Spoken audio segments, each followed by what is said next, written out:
तर मित्रांनो, एका स्पेशल सुपर क्लासमध्ये आपले मनापासून स्वागत आहे। आणि आज आपण या व्हिडिओमध्ये अतिशय महत्त्वाचे जीके प्रश्न कव्हर केलेले आहेत, जे आपल्याला महाराष्ट्रातील प्रत्येक भरतीसाठी अत्यंत उपयुक्त असणारे प्रश्न असतील। त्यामुळे आपल्याला या व्हिडिओला सुरूपासून शेवटपर्यंत नक्कीच पाहायचा आहे, कारण जे प्रश्न आहेत ते अतिशय महत्त्वाचे आहेत प्रत्येक भरतीच्या परीक्षेच्या दृष्टिकोनातून। व्हिडिओला सुरू करण्यापहिले व्हिडिओला एक लाईक करून जा आणि या चॅनलवर तुम्ही पहिली वेळेस आला तर सबस्क्राइब लगेच करून घ्या। अशाच प्रकारची सुपर क्लास पुढेही एकदम फ्री मध्ये पाहण्यासाठी व्हिडिओला सुरुवात करूया। सर्वात पहिला प्रश्न पाहूया। प्रश्न या ठिकाणी आपल्या समोर असा आहे, स्प्रिंग टेम्पल बुद्धा हे पुतळा खालीलपैकी कोणत्या देशामध्ये स्थित आहे? स्प्रिंग टेम्पल बुद्धा हा पुतळा खालीलपैकी कोणत्या देशामध्ये स्थित आहे? ऑप्शन क्रमांक 2 योग्य राहील। स्प्रिंग टेम्पल बुद्धा हा पुतळा चीन या देशामध्ये स्थित झालेला आहे। पुढचा प्रश्न, स्प्रिंग टेम्पल बुद्धा या पुतळ्याची एकूण उंची किती मीटरची आहे ते सांगायचं आहे। स्प्रिंग टेम्पल बुद्धा या पुतळ्याची उंची एकूण किती मीटरची आहे? ऑप्शन क्रमांक 4 योग्य राहील। 953 मीटर एवढी स्प्रिंग टेम्पल बुद्धा या पुतळ्याची एकूण उंची बनलेली आहे। पुढचा प्रश्न, खालीलपैकी कोणता वायू वजनाने हवेपेक्षा हलका आहे ते सांगायचं आहे। खालीलपैकी कोणता वायू वजनाने हवेपेक्षा हलका वायू आहे? ऑप्शन क्रमांक 2 योग्य राहील। हायड्रोजन हा जो वायू आहे तो वजनाने हवेपेक्षा एक हलका वायू बनलेला आहे। पुढचा प्रश्न, खालीलपैकी कोणती जलसिंचन योजना औरंगाबाद जिल्ह्यामध्ये स्थित आहे? खालीलपैकी कोणती जलसिंचन योजना औरंगाबाद जिल्ह्यामध्ये आहे? ऑप्शन क्रमांक 1 योग्य राहील। जायकवाडी जलसिंचन योजना ही औरंगाबाद जिल्ह्यामध्ये स्थित झालेली आहे। पुढचा प्रश्न, नागपूर या ठिकाणी महाराष्ट्र राज्य विधिमंडळाचे कोणते अधिवेशन होत असते ते सांगायचं आहे। नागपूर या ठिकाणी महाराष्ट्र राज्य विधिमंडळाचे कोणते अधिवेशन भरत असते? ऑप्शन क्रमांक मित्रांनो 1 योग्य राहील। नागपूर या ठिकाणी महाराष्ट्र राज्य विधिमंडळाचे हिवाळी अधिवेशन भरवले जात असते। पुढचा प्रश्न, भारताची सर्वाधिक भूसीमा कोणत्या देशाला लागून आहे? भारताची सर्वाधिक भूसीमा खालीलपैकी कोणत्या देशाला लागून आहे? ऑप्शन क्रमांक 4 योग्य राहील। भारताची सर्वाधिक भूसीमा बांगलादेश या देशाला जे आहे ती लागून झालेली आहे। पुढचा प्रश्न, या ठिकाणी धोम जलविद्युत प्रकल्प खालीलपैकी कोणत्या नदीवर आहे? धोम जलविद्युत प्रकल्प खालीलपैकी कोणत्या नदीवर आहे? ऑप्शन क्रमांक 2 योग्य राहील। धोम जलविद्युत प्रकल्प कृष्णा नदीवर या ठिकाणी स्थित झालेला आहे। पुढचा प्रश्न, काळे लोह भारतातील कोणत्या राज्यामध्ये आढळत असते? काळे लोह भारतातील कोणत्या राज्यामध्ये आढळत असते? ऑप्शन क्रमांक 3 योग्य राहील मित्रांनो। काळे लोह हे भारतातील गोवा या राज्यामध्ये या ठिकाणी आढळणारे एक लोह बनलेले आहे। पुढचा प्रश्न, मानस सरोवर या ठिकाणी कोणत्या नदीचा उगमस्थान आहे?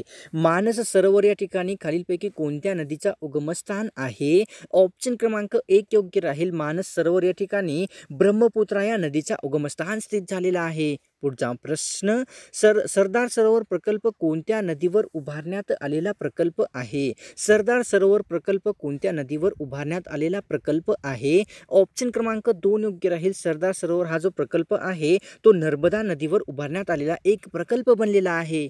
पुढचा प्रश्न, मका तांदूळ नाचणी हे सर्व कोणत्या प्रकारचे धान्य आहेत? मका तांदूळ नाचणी हे सर्व कोणत्या प्रकारचे धान्य आहेत?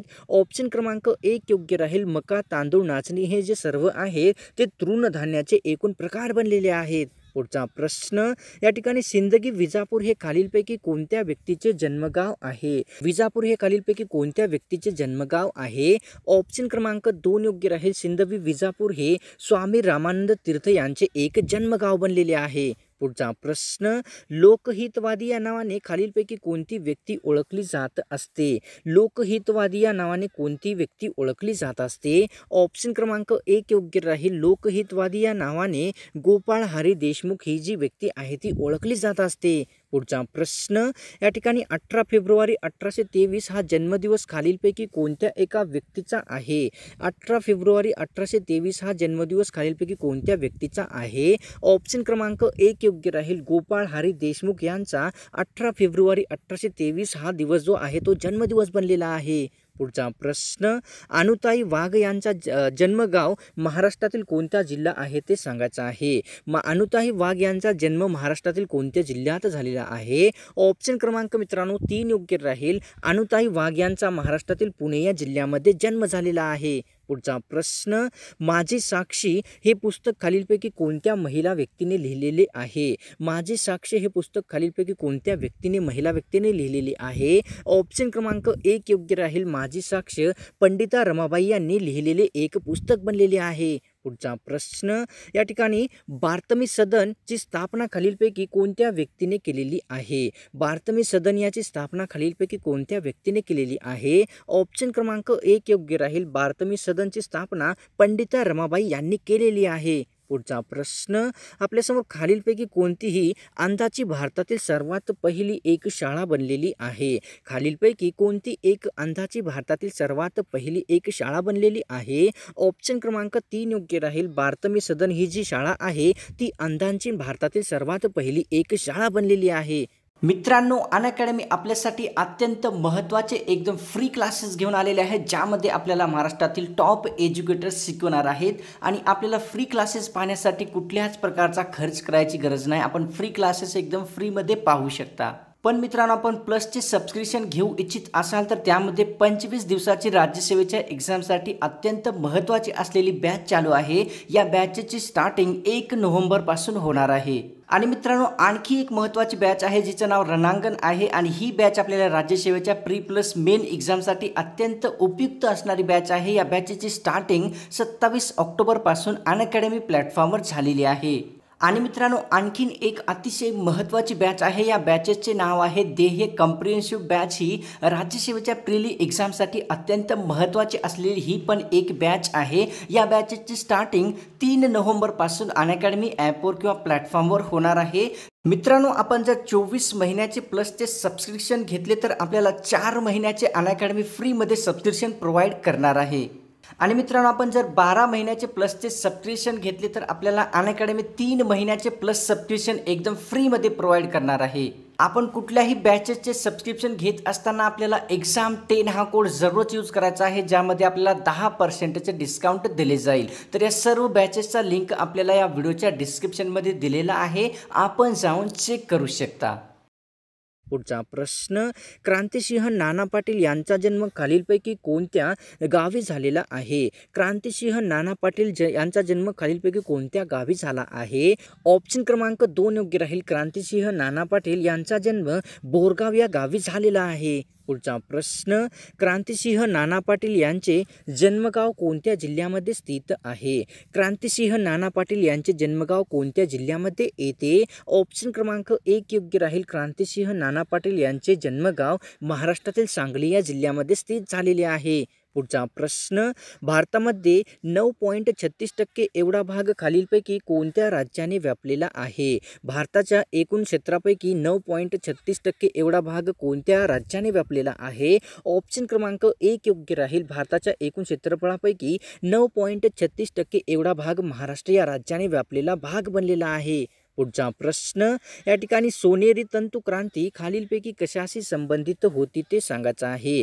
सोनेरी तंतु क्रांती खालीलपैकी कशाशी संबंधित क्रांती होती? ऑप्शन क्रमांक मित्रांनो 3 योग्य राहील. सोनेरी तंतु ही जी क्रांती आहे ती ताग या क्षेत्राशी संबंधित असलेली एक क्रांती बनलेली आहे. पुढचा प्रश्न, अन्नधान्य उत्पादनाशी संबंधित असलेली क्रांती खालीलपैकी कोणती आहे? अन्नधान्य क्षेत्राशी संबंधित असलेली क्रांती कोणती खालीलपैकी एक आहे? ऑप्शन क्रमांक 1 योग्य राहील. अन्नधान्य उत्पादनाशी संबंधित असलेली हरित क्रांती ही एक क्रांती बनलेली आहे. पुढचा प्रश्न, महाभियोग प्रक्रिया ही राज्यघटनेमध्ये खालीलपैकी कोणाशी संबंधित आहे? महाभियोग प्रक्रिया ही राज्यघटनेमध्ये खालीलपैकी कोणाशी संबंधित असलेली एक प्रक्रिया आहे? ऑप्शन क्रमांक 2 योग्य राहील. महाभियोग ही प्रक्रिया राज्यघटनेमध्ये राष्ट्रपती यांच्याशी संबंधित असलेली एक प्रक्रिया देण्यात आलेली आहे. पुढचा प्रश्न, भारताचे राष्ट्रपती यांचा कार्यकाल घटनेच्या कोणत्या कलमामध्ये सांगण्यात आलेला आहे? भारताचे राष्ट्रपती यांचा कार्यकाल घटनेच्या कोणत्या कलमामध्ये सांगण्यात आला आहे? ऑप्शन क्रमांक 1 योग्य राहील. कलम 52 या कलमामध्ये भारताचे राष्ट्रपती यांचा एक कार्यकाल नमूद करण्यात आलेला आहे. पुढचा प्रश्न, मूलभूत हक्कांचा ठराव कोणत्या अधिवेशनामध्ये करण्यात आलेला आहे? मूलभूत हक्कांचा ठराव कोणत्या अधिवेशनामध्ये करण्यात आला आहे? ऑप्शन क्रमांक 3 योग्य राहील. कराची अधिवेशनामध्ये मूलभूत हक्कांचा ठराव हा करण्यात आलेला आहे. पुढचा प्रश्न, मूलभूत हक्कांचा ठराव खालीलपैकी कोणाच्या अधिवेशनामध्ये करण्यात आला होता? मूलभूत हक्कांचा ठराव खालीलपैकी कोणाच्या अधिवेशनामध्ये करण्यात आला होता? तर ऑप्शन क्रमांक 1 योग्य राहील. मूलभूत हक्कांचा जो ठराव आहे मित्रांनो, ते राष्ट्रीय काँग्रेसच्या अधिवेशनामध्ये करण्यात आलेला आहे. पुढचा प्रश्न, आयोडीन दिवस भारतामध्ये कोणत्या दिवशी साजरा केला जात असतो? आयोडीन दिवस भारतामध्ये कोणत्या दिवशी साजरा करण्यात येत असतो? ऑप्शन क्रमांक 1 योग्य राहील. 21 ऑक्टोबर या दिवशी भारतामध्ये आयोडीन दिवस हा साजरा केला जात असतो. पुढचा प्रश्न, दंतक्षय हा रोग खालीलपैकी कशाच्या अभावामुळे होणारा एक रोग आहे? दंतक्षय हा रोग खालीलपैकी कशाच्या अभावामुळे होण्यात येणारा एक रोग आहे? ऑप्शन क्रमांक 2 योग्य राहील. फ्लोरिनच्या अभावामुळे दंतक्षय हा एक रोग होणारा एक रोग बनलेला आहे. पुढचा प्रश्न, कोणती जीवनसत्व रक्तपेशी प्रमाण नियंत्रित करण्याचे कार्य करत असते? कोणते जीवनसत्व रक्तपेशीचे प्रमाण नियंत्रित करण्याचे काम करत असते? ऑप्शन क्रमांक 1 योग्य राहील. के जीवनसत्व रक्तपेशी प्रमाण नियंत्रित करण्याचे एक कार्य करत असते. पुढचा प्रश्न, रायगड किल्ल्याला पूर्वेकडील जिब्राल्टर कोणी म्हटलेले आहे? रायगड या किल्ल्याला पूर्वेकडील जिब्राल्टर असे कोणी संबोधलेले आहे ते सांगायचं आहे. ऑप्शन क्रमांक 2 योग्य राहील. रायगड या किल्ल्याला पूर्वेकडील जिब्राल्टर असे ब्रिटिशांनी एक संबोधलेले आहे. पुढचा प्रश्न, महात्मा फुले यांचा गुलामगिरी हा ग्रंथ कोणत्या वर्षी प्रकाशित करण्यात आला होता? महात्मा फुले यांचा गुलामगिरी हा ग्रंथ कोणत्या वर्षी प्रकाशित करण्यात आला होता? तर मित्रांनो, या प्रश्नाचं उत्तर आपल्याला कॉमेंट करून लगेच कळवायचं आहे. एक प्रश्न मी आपल्याला विचारलेला आहे रोजच्या व्हिडिओसारखा याही सुपर क्लासमध्ये. आपल्याला उत्तर येत नसेल तर कॉमेंट सेक्शनला जरूर व्हिजिट करायचं आहे. विद्यार्थ्यांनी या प्रश्नाचे उत्तर आपल्याला जरूर सांगलेले असते. पुढचा प्रश्न या ठिकाणी आपल्यासमोर असा आहे की तरुण मराठा वृत्तपत्र महाराष्ट्रातील कोणत्या जिल्ह्यामध्ये सुरू करण्यात आले होते?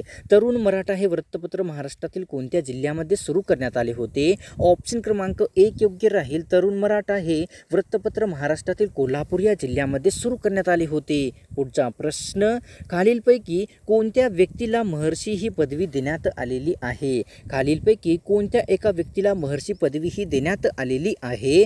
ऑप्शन क्रमांक मित्रांनो 3 योग्य राहील. विठ्ठल रामजी शिंदे यांना महर्षी ही पदवी बहाल करण्यात आलेली आहे. पुढचा प्रश्न, विठ्ठल रामजी शिंदे हे खालीलपैकी कोणत्या 2 समाजाशी संबंधित व्यक्ती होते? विठ्ठल रामजी शिंदे हे खालीलपैकी कोणत्या 2 समाजाशी संबंधित असलेले व्यक्ती होते? ऑप्शन क्रमांक 3 योग्य राहील. वरीलपैकी दोन्हीही म्हणजेच विठ्ठल रामजी शिंदे हे ब्राह्मो समाज आणि प्रार्थना समाज या 2 समाजाशी संबंधित असलेले एक व्यक्ती बनलेले होते. पुढचा प्रश्न, लॉर्ड कर्झन हा कोणत्या वर्षी व्हाईसरॉय भारतात आला होता? लॉर्ड कर्झन हा व्हाईसरॉय कोणत्या वर्षी भारतात आला होता? ऑप्शन क्रमांक मित्रांनो या ठिकाणी 1 योग्य राहील. 1899 मध्ये लॉर्ड कर्झन हा व्हाईसरॉय म्हणून भारतात आलेला आहे. पुढचा प्रश्न, लॉर्ड कर्झन व्हाईसरॉय होण्यापूर्वी भारतामध्ये एकूण किती वेळा आला होता? लॉर्ड कर्झन व्हाईसरॉय होण्यापूर्वी भारतामध्ये एकूण किती वेळा आला होता? ऑप्शन क्रमांक 1 योग्य राहील. लॉर्ड कर्झन व्हाईसरॉय होण्यापूर्वी भारतामध्ये एकूण 4 वेळा आलेला आहे. पुढचा प्रश्न, पंजाब अँड लँड अलिनेशन हा कायदा कोणी संमत केलेला आहे? पंजाब अँड लँड अलिनेशन हा कायदा कोणी संमत केलेला आहे? ऑप्शन क्रमांक 3 योग्य राहील. लॉर्ड कर्झन यांनी पंजाब अँड लँड अलिनेशन हा कायदा संमत केलेला आहे. पुढचा प्रश्न, पंजाब अँड लँड अलिनेशन हा कायदा खालीलपैकी कशाशी संबंधित होता? पंजाब अँड लँड अलिनेशन हा कायदा खालीलपैकी कशाशी संबंधित होता? ऑप्शन क्रमांक 3 योग्य राहील. पंजाब अँड लँड अलिनेशन हा जो कायदा आहे तो शेतकरी याशी संबंधित असलेला एक कायदा बनलेला आहे. पुढचा प्रश्न, 1901 मध्ये रॉयल नेव्हीची स्थापना कोणी केलेली आहे? 1901 मध्ये रॉयल नेव्हीची स्थापना खालीलपैकी कोणत्या व्हाईसरॉयने केली होती? ऑप्शन क्रमांक 3 योग्य राहील. लॉर्ड कर्झन यांनी 1901 मध्ये रॉयल नेव्हीची एक स्थापना केलेली आहे. तर मित्रांनो, आजची स्पेशल सुपर क्लास आपल्याला कशी वाटली? मला तर नक्कीच गॅरंटी आहे की आजची जी सुपर क्लास होती ती आपल्याला आवडलेलीच आहे आणि त्यामुळे मला एक आशा आहे की आपण या सुपर क्लासला एक लाईक केल्याशिवाय जायचंच नाही आणि या चॅनलवर तुम्ही पहिली वेळेस आला असाल तर सबस्क्राईब लगेच करून घ्या. अशाच प्रकारची सुपर क्लास पुढेही एकदम फ्रीमध्ये पाहण्यासाठी. तर मिळतोय का नाही प्रेस सुपर क्लासमध्ये.